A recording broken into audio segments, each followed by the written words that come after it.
شین چای ګرین ټي آیا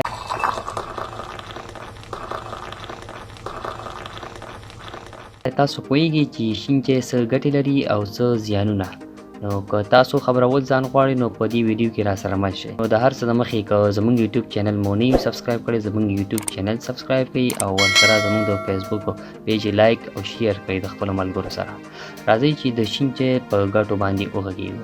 اول د سرطان ضد دی. شین چای د سرطان ناروغۍ مخنیوی کوي.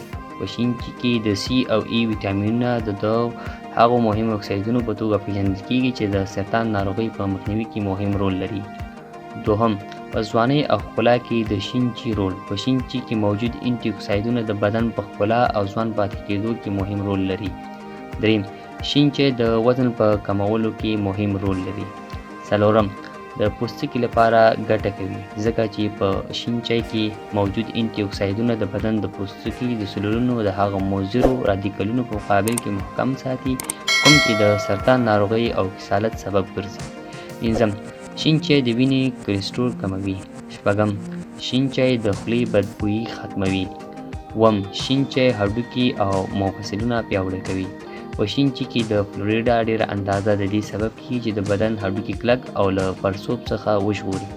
اتم د سږو لپاره ګټور دی. شین چای د سږو سرطان له منځه وړي. هغه کسان چې د سږو ناروغي لري باید شین چای وڅښي.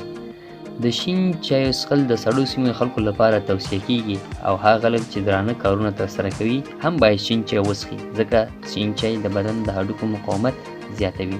شین چای د آرام ورکولو خاصیت هم لري. کله چې تاسو ستومانه او ستړي یاست شین چای وڅښئ ترڅو ستړیا او سټرس ذهني فشار مو کم او د خوشحالۍ احساس وکړئ. تربیره پر دې د شین چای ځینې تاوانونه هم موجود دي.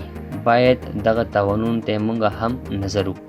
شین چای د کافین په نوم مواد لري چې له بدن څخه د معدني مواد لکه اوسپنه جذب کوي. حامله ښځې د اعصابو او د زړه ضربان والا خلک باید د شین چای په څښلو کې له احتیاطه کار واخلي. د شنه چای ډېر څښل کولی شي ستاسو د بدن پوستکی وچ کړي. په شنه چای کې موجود کافین خوب کموي. د خوب کمښت ستاسو د غوسې لامل کیږي نو اړینه ده د شین چای څښلو کې افراط ونه شي.